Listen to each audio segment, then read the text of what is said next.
Shalom rekan-rekan dewasa muda yang dikasihi oleh Tuhan. Selamat datang dalam ibadah online PDM GBPS Jemaat Palu. Sesaat lagi kita akan mengikuti ibadah. Mari siapkan diri untuk menerima lawatan dari Tuhan dalam ibadah kali ini. Namun sebelumnya, perlu saya sampaikan panduan mengikuti ibadah secara online. Yang pertama, mari siapkan diri kita untuk beribadah karena ini adalah ibadah dan bukan tontonan. Yang kedua, ikuti setiap acara ibadah. Turut menyanyi ketika puji-pujian dinaikkan. Ikut membaca Alkitab ketika pengkhotbah menunjuk ayat untuk dibaca. Dan ikut berdoa ketika diajak berdoa. Yang ketiga, karena ini adalah ibadah dan bukan tontonan, jangan bercakap-cakap selama ibadah sementara berlangsung. Dan yang keempat, berpakaianlah dengan sopan dan duduklah dengan sopan. Selamat beribadah, selamat menikmati lawatan dari Tuhan. Tuhan Yesus memberkati. Shalom. Shalom. Puji nama Tuhan. Kita bersyukur pada hari ini kita boleh bersama-sama beribadah secara online. Kita percaya bahwa dimanapun kita berada saat ini, Tuhan hadir di tengah-tengah kita dan Tuhan sanggup memulihkan seluruh keberadaan kita. Puji nama Tuhan. Rekan-rekan PDM yang dikasih oleh Tuhan, mari bersama-sama sebelum kita mulai ibadah kita satu di dalam doa untuk mempersiapkan seluruh keberadaan kita untuk beribadah. Kita berdoa. Terima kasih ya Bapa, kami bersyukur untuk malam hari ini ya Tuhan, untuk kesempatan yang Tuhan berikan bagi setiap kami untuk boleh beribadah. Kami percaya bahwa Engkau hadir di tengah-tengah kami dimanapun kami berada saat ini, dan Engkau sanggup melawat dan menjamah setiap kami ya Tuhan. Terima kasih ya Tuhan, kami rindu untuk memuji dan memuliakan nama-Mu, kami rindu untuk membesarkan nama-Mu ya Tuhan. Terima kasih ya Tuhan, biarlah Engkau yang memimpin ibadah kami dari awal pertengahan sampai pada akhirnya. Di dalam nama Tuhan Yesus, kami siap untuk memuji dan memuliakan nama Tuhan. Haleluya, amin. Puji nama Tuhan. Mari bersama-sama kita naikkan pujian ini. Allah sumber kekuatan kita. Haleluya. Mari bersama-sama bertepuk tangan saudara. Mari kita bangkit berdiri.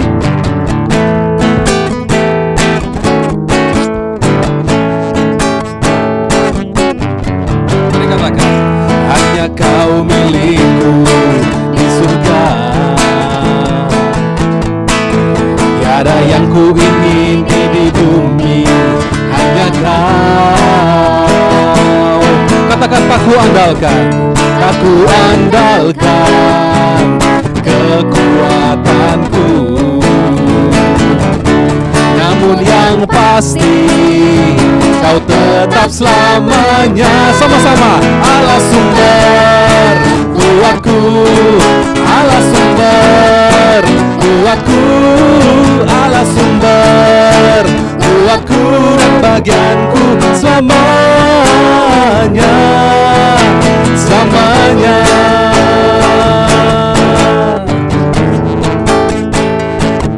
Katakan, hanya Kau milikku di surga. Tiada yang ku ingini di bumi, hanya Kau. Tak ku andalkan, tak ku andalkan kekuatanku.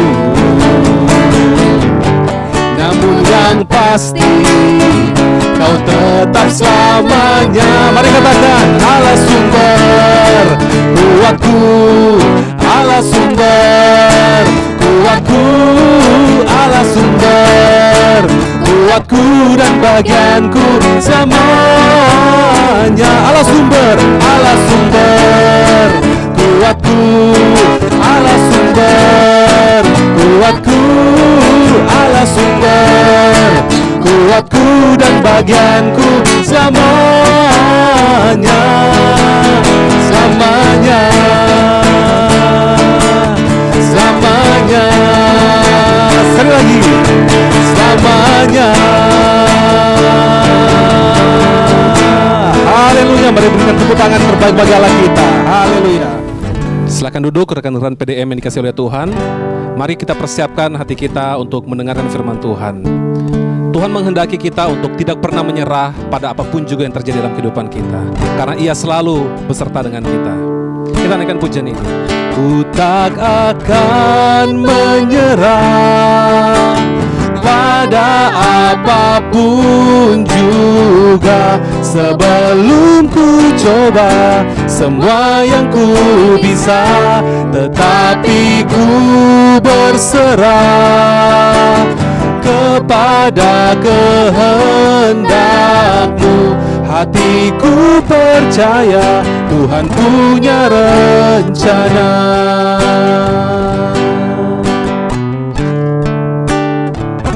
Katakan dalam segala perkara, dalam segala perkara Tuhan punya rencana yang lebih besar dari semua yang terpikirkan. Apapun yang Kau perbuat ya Tuhan, apapun yang Kau perbuat, tak pernah ada maksud jahat, tak ada maksud jahat. Sebab itu ku lakukan semua dengan-Mu Tuhan. Ku tak akan menyerah pada apapun juga, sebelum ku coba semua yang ku bisa, tetapi ku berserah kepada kehendak-Mu. Hatiku percaya Tuhan punya rencana. Ku tak akan menyerah pada apapun juga, sebelum ku coba semua yang ku bisa, tetapi ku berserah kepada kehendak-Mu. Hatiku percaya Tuhan punya rencana. Sekali lagi katakan, ku tak akan menyerah pada apapun juga, sebelum ku coba semua yang ku bisa, tetapi ku berserah kepada kehendak-Mu. Hatiku percaya Tuhan punya rencana. Hatiku percaya Tuhan punya rencana. Hatiku percaya Tuhan punya rencana.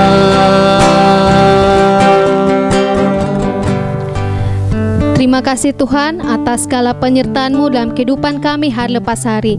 Saat ini ya Tuhan, tiba saatnya kami akan mendengarkan kebenaran firman-Mu. Urapi hamba-Mu ya Tuhan yang akan berkata-kata, biarlah kebenaran firman-Mu ya Tuhan dapat kami tangkap dengan ketepatan dalam nama Tuhan Yesus, dan kami lakukan dalam kehidupan kami hari lepas hari. Berkati kami semua yang mendengarkan firman-Mu ya Tuhan, dalam nama Yesus Kristus. Ini doa kami ya Tuhan, segala syukur dan puji hormat hanya bagi nama-Mu, di dalam nama Tuhan Yesus Kristus. Haleluya, amin. Shalom. Kembali lagi kita bertemu pada saat ini dalam ibadah online. Semua karena kasih anugerah Tuhan. Dan saya percaya bahwa meskipun jarak memisahkan kita, tetapi kasih Tuhan dan hadirat Tuhan tidak memisahkan kita. Dimanapun kita berada untuk mengasihi Tuhan, ada hati yang haus beribadah kepada Tuhan, menyenangkan hati Tuhan. Di situ Tuhan ada bersama-sama dengan kita. Dan seperti biasanya saya ingin bercerita sebelum kita membuka Alkitab kita. Saya ingin cerita sebuah kejadian yang terjadi jauh dari tempat ini, di sebuah pulau terpencil, di sebuah suku primitif. Ada seorang wanita keluar berjalan di tepi pantai.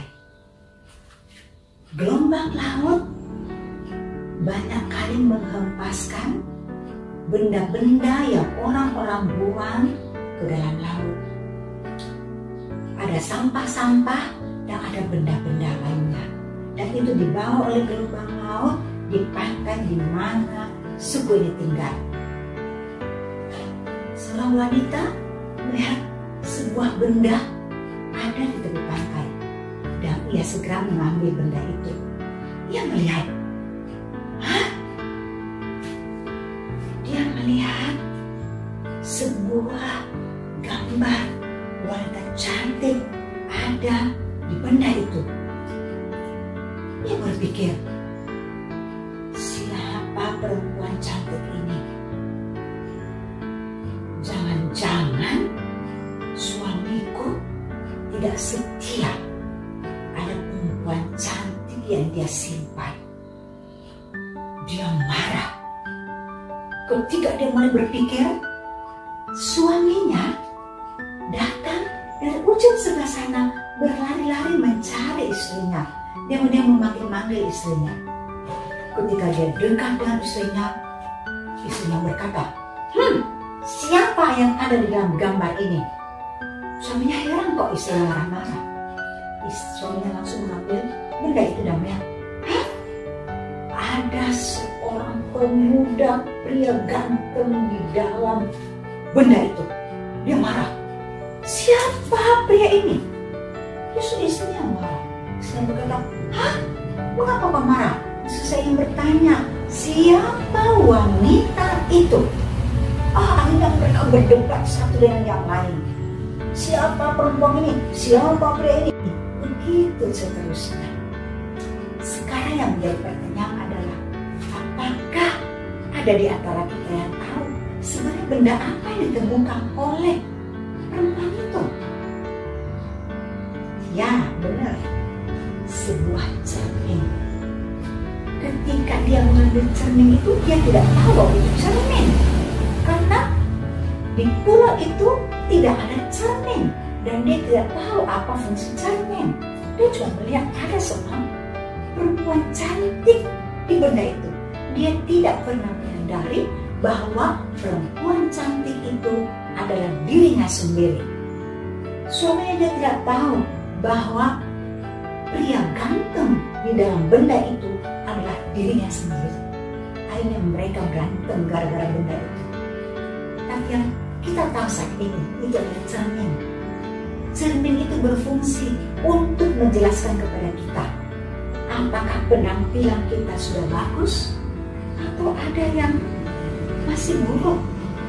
Mungkin pakaian kita tidak serasi. Mungkin bedak kita belum rata atau rambut kita belum rapi. Fungsi cermin memperlihatkan siapa diri kita, gambar diri kita. Saat ini kita belajar firman Tuhan. Kita akan membaca firman Tuhan dan mendengarkan penjelasan dari firman Tuhan. Firman Tuhan itu seperti cermin dalam kehidupan kita. Firman Tuhan itu akan mengajar apakah karakter kita sudah menjadi karakter Yesus, seperti Yesus, ataukah karakter kita masih jauh daripada karakter Kristus. Apakah hidup kita sudah sesuai dengan kehendak Allah atau masih jauh daripada kehendak Allah? Firman Tuhan adalah cermin dalam hidup kita. Saat ini kita akan belajar sebuah tema yang sudah sering kita dengarkan. Sebuah tema yang mungkin bagi kita akan berkata, oh sudah, saya sudah melakukannya. Tetapi tema ini datang dalam hidup kita, diulang dalam kehidupan kita. Itu berarti ada satu hal yang Tuhan mau kita perhatikan. Mungkin kita sudah tahu, tetapi kita belum melakukannya sepenuhnya. Mungkin kita sudah tahu, tapi kita baru melakukan setengahnya. Tuhan mau kita benar-benar melakukan sepenuhnya. Untuk apa? Apabila apabila kita melakukan perintah Allah, maka perjanjian Allah menjadi bagian kita. Tuhan mau memberkati kita, tapi banyak kali kehidupan kita yang menghalanginya. Judul atau tema firman Allah malam ini adalah tabur tuai. Ya, tabur tuai. Kita membuka Alkitab kita di dalam Galatia pasalnya yang ke-6 ayat 7, 8, 9. Galatia pasal 6 ayat 7, 8, 9. Kita baca sama-sama ya. Jangan sesat. Allah tidak membiarkan dirinya dipermainkan. Karena apa yang ditabur orang, itu juga yang akan dituainya.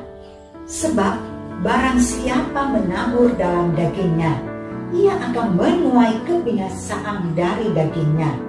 Tetapi barang siapa menabur dalam roh, ia akan menuai hidup yang kekal dari roh itu. Janganlah kita jemu-jemu berbuat baik, karena apabila sudah datang waktunya, kita akan menuai jika kita tidak menjadi lemah. Firman Tuhan mengajarkan untuk kita jangan bermain-main. Tuhan tidak mau dipermainkan. Apa yang kita tabur, itu yang kita tuai. Dan semua kita sudah tahu hal itu, bukan? Apa yang kita tabur, itu yang akan kita tuai. Tetapi saat ini kita akan belajar satu hal dari sisi firman yang lain, yang dimana kita akan belajar sesuatu yang baru, bahwa tidak semua yang kita tabur itu kita tuai. Ya, apakah firman Allah bertentangan? Tidak, firman Allah mendukung satu dengan yang lain. Nah, kita buka dalam Alkitab kita di dalam Matius pasal 13. Kita baca dari ayat 1 sampai ayat 8.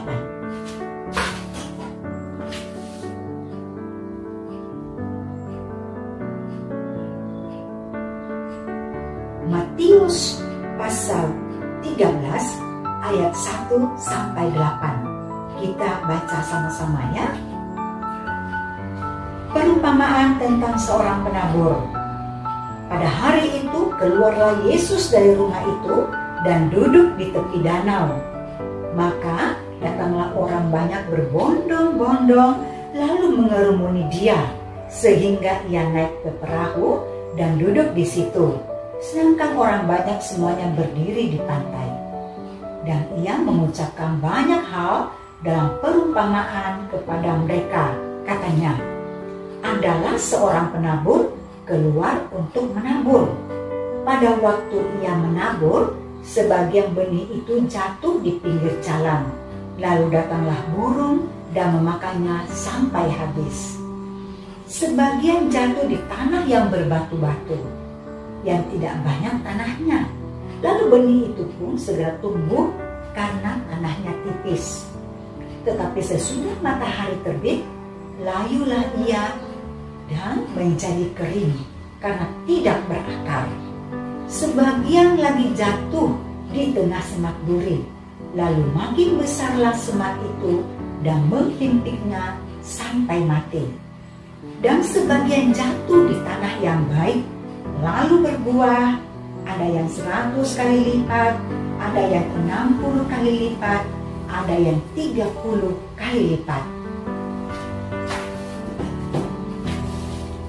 Kita sudah selesai mendengarkan pembacaan firman Allah.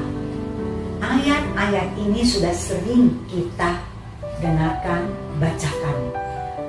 Kita banyak kali membahas dari sisi yang lain, tapi saat ini kita membahas dari sisi yang lain juga.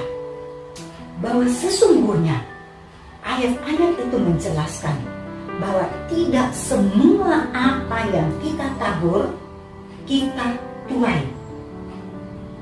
Di dalam Galatia pasalnya yang ke-6 tadi, ayat 7, 8, 9 di situ dijelaskan, jangan jemu berbuat baik karena kita akan menuai kalau kita tidak jemu. Tetapi dalam ayat ini dijelaskan ada beberapa hal di mana kita menabur tapi kita tidak akan menuai. Jangan pernah berharap untuk menuai kepada beberapa hal yang kita tabur. Mengapa? Karena apa yang kita tabur itu salah. Apa yang kita tabur salah tempat, salah pemikiran, salah posisi. Ya, kita dengarkan tadi, kita bacakan tadi. Ada orang menabur di tepi jalan.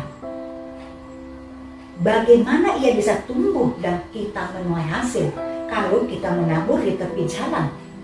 Karena itu memang bukan tempat menabur, bukan tempat menanam. Jangan pernah berpikir untuk menuai. Hasilnya tidak akan pernah ada. Paling benih yang kita tabur akan dimakan atau dipatuk oleh burung. Atau orang-orang akan jalan dan menginjak-injaknya dan tidak akan pernah tumbuh. Mengapa tidak menghasilkan? Karena bukan pada tempatnya ditabur. Selanjutnya, ada orang menabur dan tidak menuai. Mengapa? Menabur di atas batu-batu, bukan pada tempatnya. Memang ada tanahnya sedikit, dan segera ia tumbuh. Tapi ketika panas matahari menyengat, segera ia layu karena tanahnya sangat tipis. Mati, tidak ada yang bisa diharap. Gagal, tidak ada hasil tuaian yang bisa kita tuai. Mengapa? Salah menabur, salah tempat. Ada lagi yang menabur di antara semak duri. Bagaimana kita bisa menghasilkan kalau kita menabur di tengah-tengah semak duri? Tidak ada.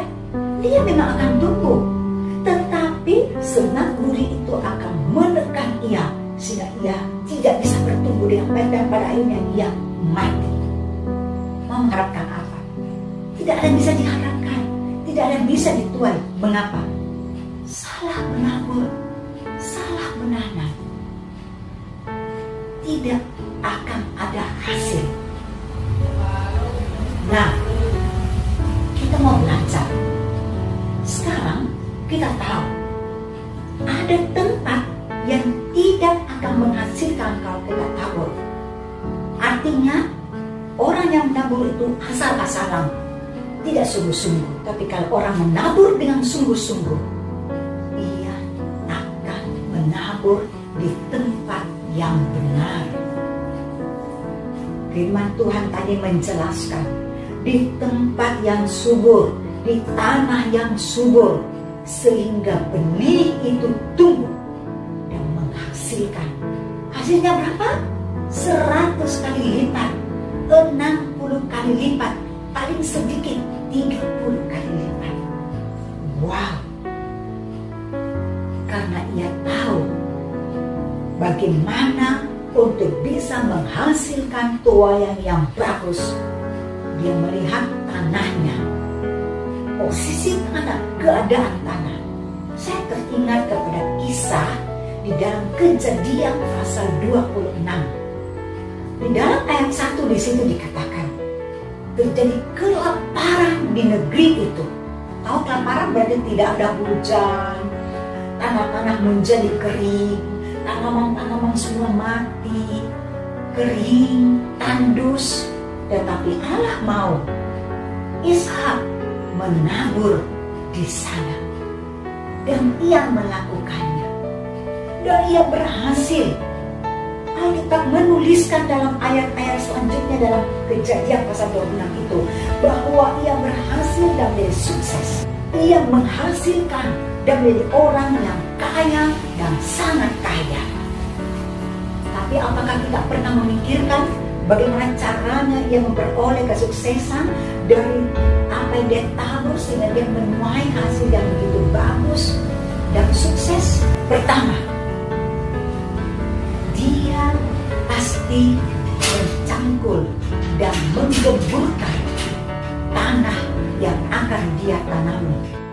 perjuangan seorang Ishak untuk bisa menuai yang berlimpah itu ada. Dia bukan menabur asal saja di tanah yang kering di waktu kelaparan, bukan. Tetapi dia berjuang pastinya untuk mencampur tanah itu dan menggemburkan. Ia berjuang bagaimana menjadikan tanah itu menjadi tanah yang subur untuk ditanami. Ada perjuangan di dalamnya.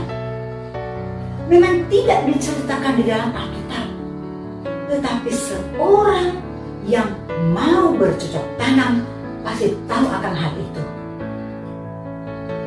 Ia berjuang bagaimana caranya menggali sumur dan menghasilkan air untuk kepentingan tanaman-tanaman yang akan ditanaminya, untuk kepentingan benih-benih yang akan ditaburnya.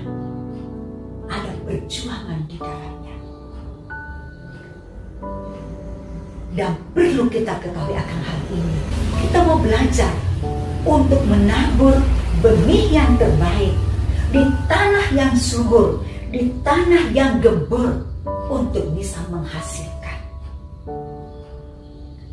Itu dari sisi jasmani. Kita bekerja dengan sungguh-sungguh. Kita bekerja memang tepat, kita akan mendapat hasil. Tapi di sisi lain,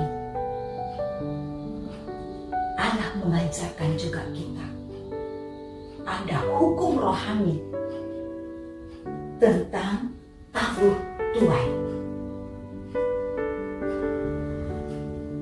Bagaimanakah caranya kita menabur sehingga Allah memperhitungkannya, sehingga kita dapat menuai pada waktunya? Kita mau belajar hal ini supaya Allah memperhitungkan hal itu kepada kita. Allah memberkati taburan kita. Pertama, taburlah dengan kasih. Kalau engkau melayani Tuhan, layanilah dengan kasih. Kasih kepada Tuhan. Bagaimanakah kasih kepada Tuhan yang Tuhan perhitungkan? Dalam Matius pasal 22 dikatakan kepada kita, kasihilah Tuhan Allahmu dengan segenap hatimu, dengan segenap jiwamu, dengan segenap akal budimu, dengan segenap kekuatanmu. Dan kasihilah sesama manusia seperti dirimu sendiri. Mengasihi Tuhan dengan segenap sepenuhnya. Tuhan mau kita melayani Tuhan yang sungguh-sungguh. Kalau kita menolong orang dengan sungguh-sungguh, bukan karena supaya nama kita dicerita, baik dia tolong saya, atau dia tolong orang itu, hebat dia, baik dia. Bukan karena kita melayani Tuhan supaya kita mendapatkan pujian dari koordinator, dari gembala, dari teman-teman, bukan. Mau dilihat atau tidak dilihat manusia, kita mau melayani Tuhan dengan kasih yang sepenuhnya. Mau dilihat atau dilihat orang, kita mau membantu orang dengan sungguh-sungguh. Karena memang kita merasa ada keterbebanan, ada kasih yang menggerakkan kita. Kolose 3 ayat 23 katakan, lakukanlah segala sesuatu seperti untuk Tuhan, bukan untuk manusia. Karena daripada Tuhanlah kita mendapat upahnya. Yang kita cari adalah pujian dari Tuhan, bukan dari manusia. Yang kedua, menabur dengan tujuan untuk kemuliaan Tuhan. Tujuannya itu satu, untuk kemuliaan Tuhan. Semua yang kita lakukan, apa yang kita pikirkan, ide-ide kita, kata-kata kita, semua perbuatan-perbuatan kita, untuk supaya Tuhan dimuliakan di dalam hidup kita. 1 Korintus 10 ayat 31 mengatakan, baik kita makan, kita minum, atau segala sesuatu yang kita lakukan, biar kita melakukan untuk kemuliaan Tuhan. Yang ketiga, taburan apa yang Tuhan perhitungkan? Kita perlu ketaatan dan kepekaan untuk tahu apa yang harus kita lakukan, di mana kita harus menabur, bagaimana caranya kita menabur. Kita perlu kepekaan daripada Tuhan. Kita baca dalam Alkitab kita satu tokoh yang saya sangat kagumi. Di dalam Yohanes pasal 2 ayat 1 sampai 10.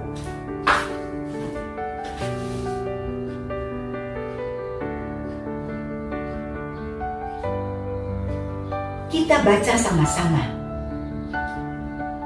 Perkawinan di Kana. Pada hari ketiga ada perkawinan di Kana yang di Galilea, dan ibu Yesus ada di situ. Yesus dan murid-muridnya diundang juga ke perkawinan itu. Ketika mereka kekurangan anggur, ibu Yesus berkata kepadanya, "Mereka kehabisan anggur." Kata Yesus kepadanya, "Mau apakah engkau daripadaku, ibu? Saatku belum tiba." Tetapi ibu Yesus berkata kepada pelayan-pelayan, "Apa yang dikatakan kepadamu, buatlah itu." Di situ ada 6 tempayan yang disediakan untuk pembasuhan menurut adat orang Yahudi. Masing-masing isinya 2-3 buyung. Yesus berkata kepada pelayan-pelayan itu, "Isilah tempayan-tempayan itu penuh dengan air." Dan mereka pun mengisinya sampai penuh. Lalu kata Yesus kepada mereka, "Sekarang cedoklah dan bawalah kepada pemimpin pesta." Lalu mereka pun membawanya. Setelah pemimpin pesta itu mengecap air yang telah menjadi anggur itu, dan ia tidak tahu dari mana datangnya, tetapi pelayan-pelayan yang mencedok air itu mengetahuinya. Ia memanggil mempelai laki-laki dan berkata kepadanya, "Setiap orang menghidangkan anggur yang baik dahulu, dan sesudah orang puas minum, barulah yang kurang baik. Akan tetapi engkau menyimpan anggur yang baik sampai sekarang." Kita sudah membaca beberapa ayat tadi. Banyak kali ayat-ayat ini dibahas dan kita sudah mengerti. Tapi saya ingin membahas dari sisi yang lain. Perhatikan tokoh Maria di dalam ayat-ayat ini. Saya kagum dengan Maria. Sebab apa? Ia adalah seorang perempuan yang sangat peka dan taat kepada Tuhan. Dari sejak mudanya.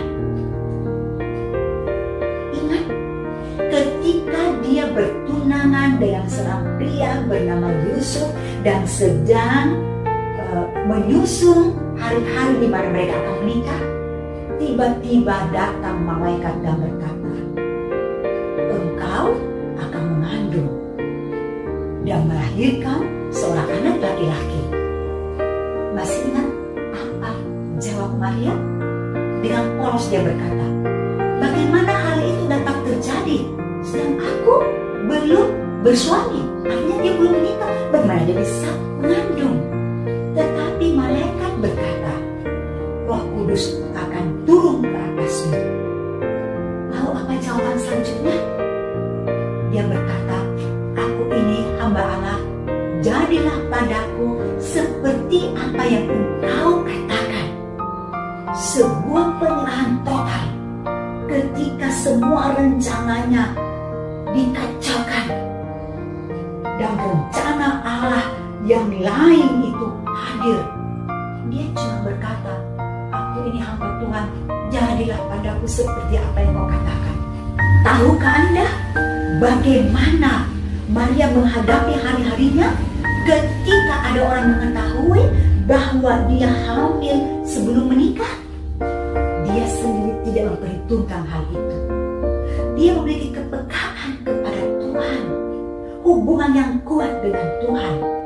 Dia tidak pernah berpikir, ini bukan malaikat, ini yang sungguh-sungguh, ini bukan daripada Tuhan. Mungkin kalau hal itu tiba-tiba datang kepada kita, kita bersikap, bukan daripada Tuhan ini. Kalau ada sesuatu yang aneh-aneh disuruh kepada kita, kita akan berpikir, bukan daripada Tuhan ini, bukan daripada Tuhan ini. Tetapi seorang Maria bisa memiliki ketaatan dan kepekaan. Dia tahu bahwa ini adalah daripada Tuhan. Sama seperti juga ketika mereka hadir di sebuah pernikahan.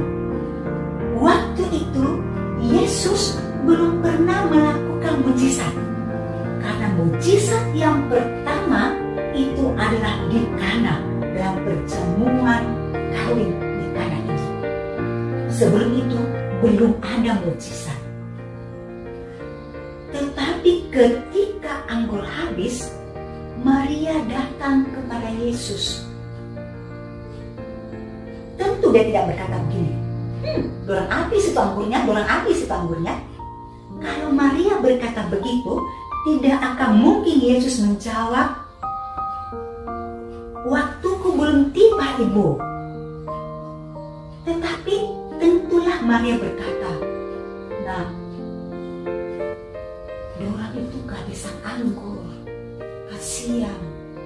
Sebuah kalimat yang dikatakan kepada Yesus, tentu yang dikatakan itu sebuah kalimat pengharapan supaya Yesus bisa membantu. Sehingga Yesus berkata, waktuku belum tiba, Ibu. Tapi perhatikan baik-baik, dia tidak menjawab Yesus. Dia datang kepada orang-orang yang ada di dapur itu dan dia berkata, apa yang dikatakan Yesus kepadamu, apa yang diperintahkannya, lakukan saja. Ya benar. Yesus tidak mengatakan kepada ibunya Maria, nanti saya akan perintahkan sesuatu kepada mereka. Tidak. Yesus cuma mengatakan, waktuku belum tiba, Ibu.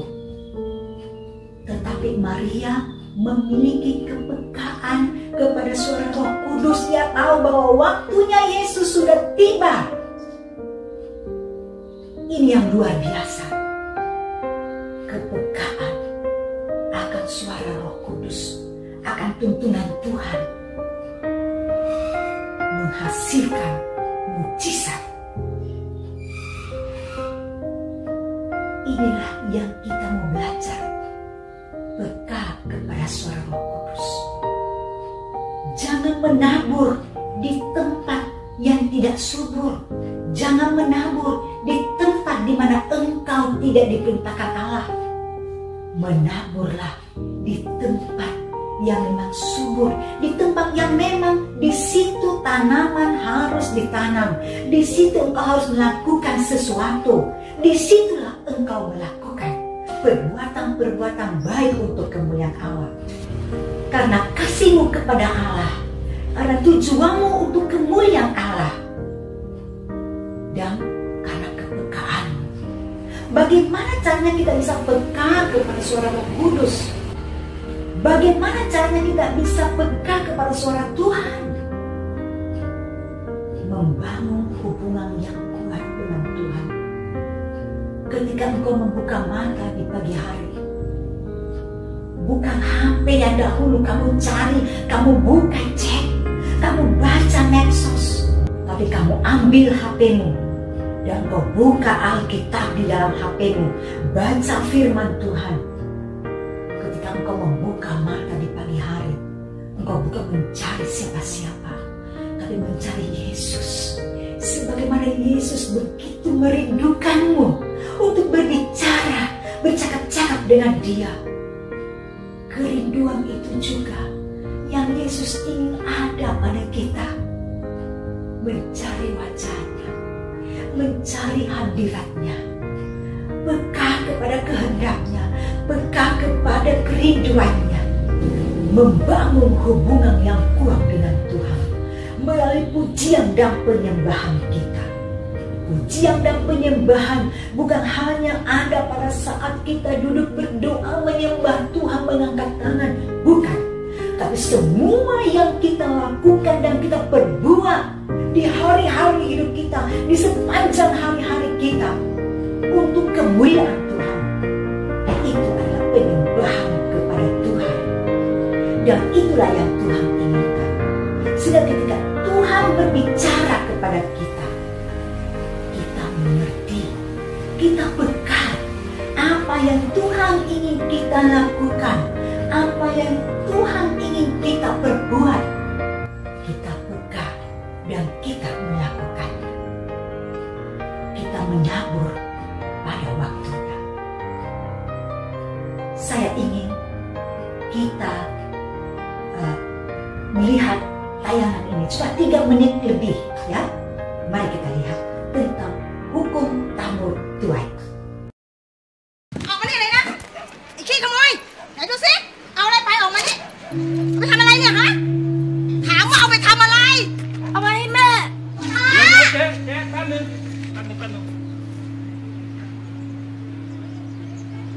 แม่ป่วยเหรอ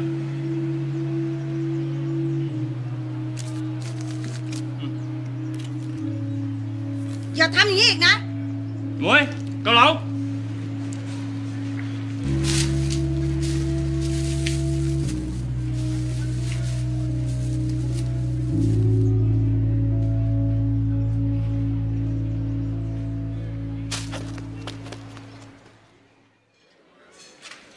จ๋านั่งเลยครับนั่งเลยป๊า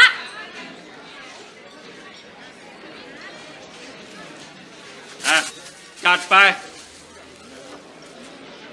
สั่งมาเร็วต่ออะไร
Kita sudah melihat tadi, tahu taburan itu tidak langsung kita tuai.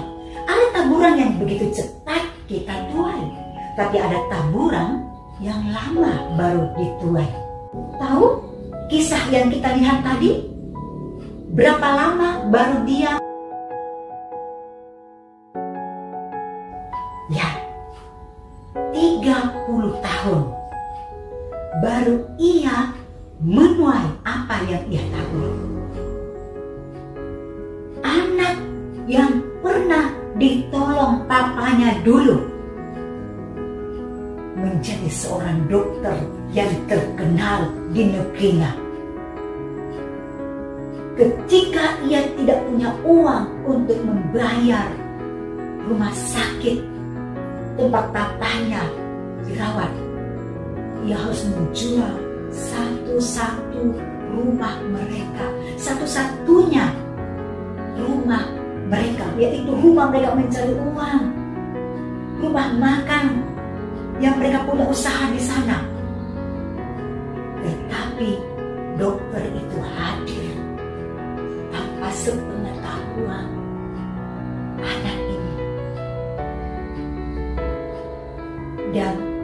membayar semuanya. Tuhan mau mengajarkan kita pada saat ini bahwa perlu kesabaran untuk menuai apa yang kita tabur. Biarkan Allah mengatur sesuai dengan waktu dan maunya. Demikian firman Tuhan. Kita berdoa. Hamba sudah selesai berbicara menyampaikan firman-Mu Tuhan. Tapi biarlah Allah Roh Kudus yang menyempurnakan firman-Mu. Allah Roh Kudus terus berbicara dalam kehidupan kami yang mengikuti ibadah online saat ini. Untuk kami mengerti posisi kami. Untuk kami mengerti saat-saat dan di mana kami harus menabur. Sehingga menuai apa yang kami tabur. Berkati kami semua Tuhan. Di dalam nama Tuhan Yesus.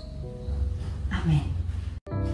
Saat ini kita akan menutup ibadah kita. Dan kita juga akan berdoa bagi teman-teman yang berulang tahun sepanjang 2 minggu ini. Ya, kita akan berdoa. Mari kita berdoa. Tuhan Yesus Kristus Allah yang hidup dan berkuasa, sungguh kami mengucap syukur pada saat ini, di mana kami boleh beribadah kepadamu dan menikmati hadirat Allah bagi kami. Allah percaya Tuhan, Engkau hadir di tengah-tengah kami.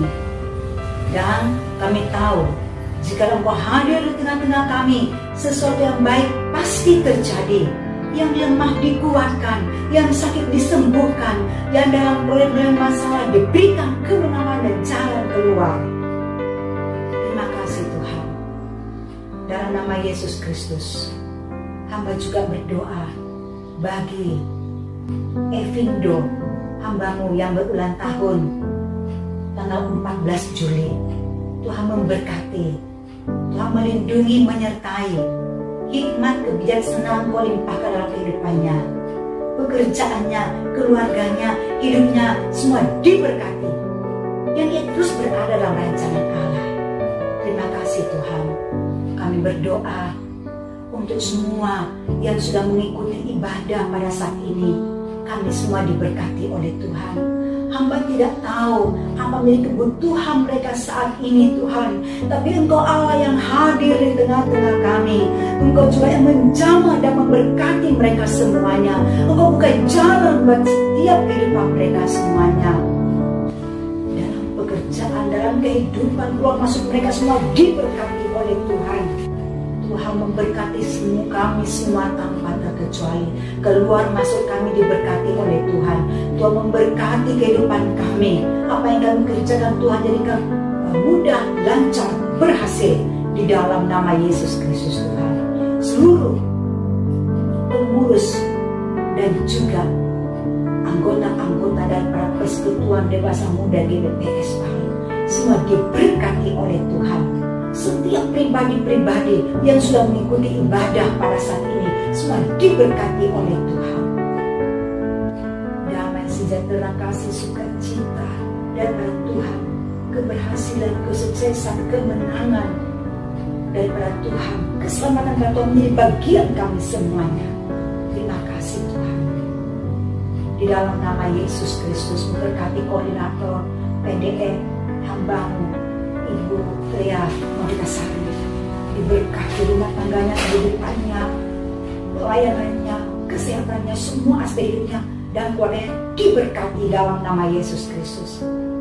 Memberkati juga Indonesia Tuhan, dari Sabang sampai Merauke, seluruh pulau Sumatera, Sulawesi, Kalimantan, Jawa, Papua, semua diberkati oleh Tuhan.